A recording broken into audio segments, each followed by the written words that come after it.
Photography is one of those things that when it goes really well, there's no feeling like it in the world. But when it goes wrong, it goes really wrong. This is the story of how one trip went very wrong for me and what you can do to prevent it happening to you. Let me show you what I mean.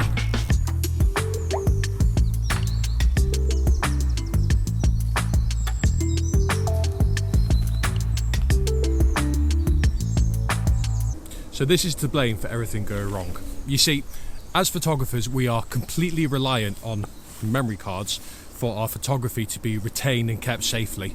Otherwise, it all just disappears. But sometimes these go wrong. So I had this whole video planned out. It was going to be a really useful video to you. And so I went out to a brand new location that I was scouting out to try and see if I could get any good photos there.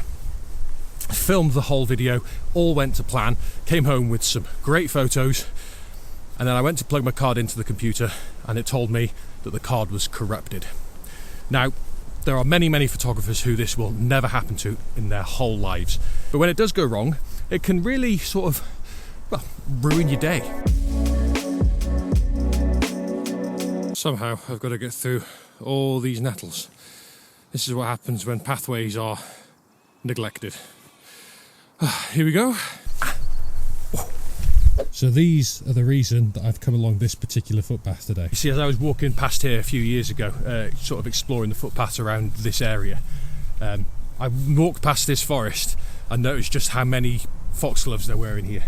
Now, obviously this is prime time for foxglove this time of year. I just wish there was better light. We're very lacking in light at the moment. Considering it's the middle of summer, we've just had nothing but grey for days and days. So as soon as we get some light in the next couple of weeks, I am coming here to get a photo of these.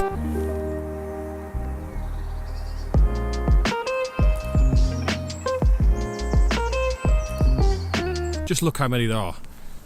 In fact, there's almost too many because I'm really struggling to compose them. There's such an abundance of them that there's nothing that really stands out. They all just get lost in a sea of purple. I can think of worse problems to have.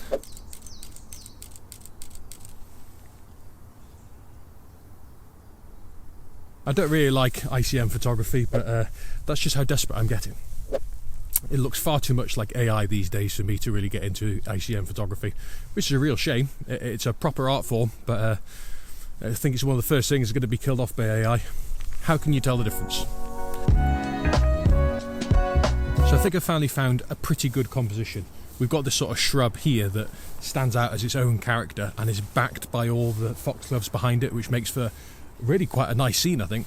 I didn't expect something so simple here, but generally when you start looking for the really simple stuff, that's when you find the better photos. Now, I've gone with a few different depths of field. I've gone with a shallow depth of field so the background's blurry, and I've gone with a really deep depth of field so we've got all the foxglove in focus, but I can decide which looks better when I get home. That's the beauty of being able to take more than one photo and be able to save them on a memory card that actually keeps them. I'm also doing a couple of experimental things. I'm cheating a little bit. I'm fogging up the polarize that I've got on my lens and then just cleaning off half of it so that it gets a sort of a mist effect in the air. Not the most conventional thing to do, but I think it looks quite good.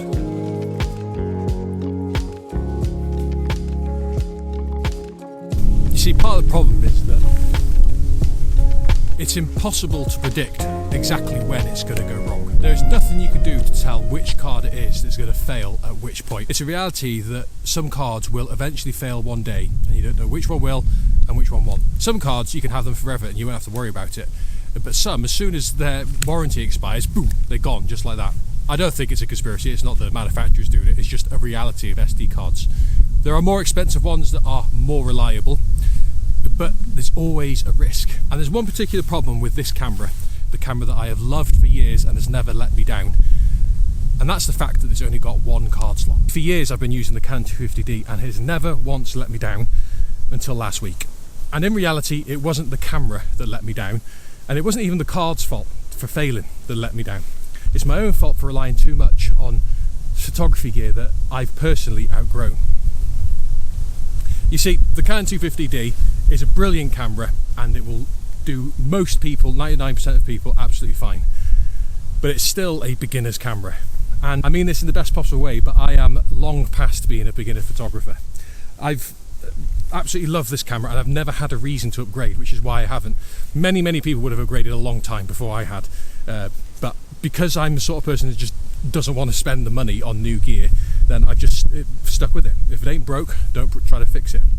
Unfortunately, it did broke, and now I've got to think about fixing it. And this is a reality that I want to make you aware of as well, because if you're someone that owns a camera with only a single card slot, then in the back of your mind it will forever be the thought of, is this card going to be corrupted by the time I get home?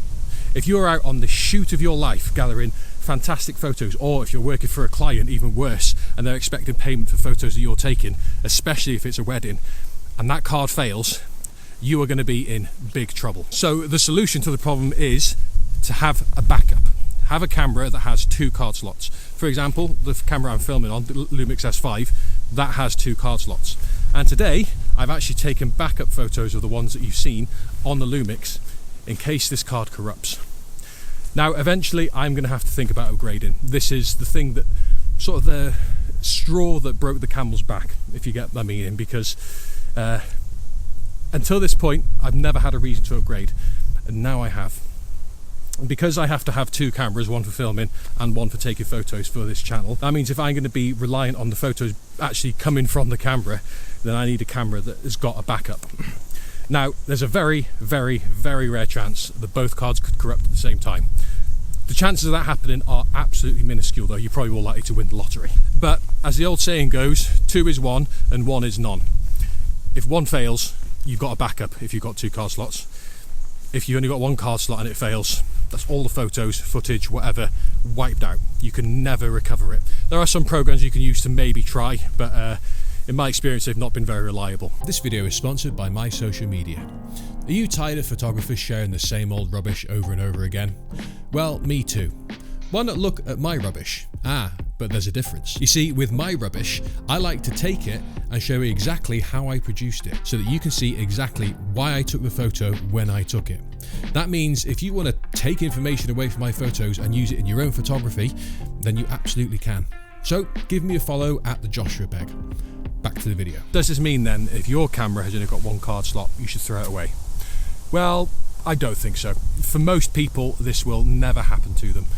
If you're just somebody that loves photography and does it as a hobby and doesn't need the photos to stick around for a long time, then it might be a risk worth taking.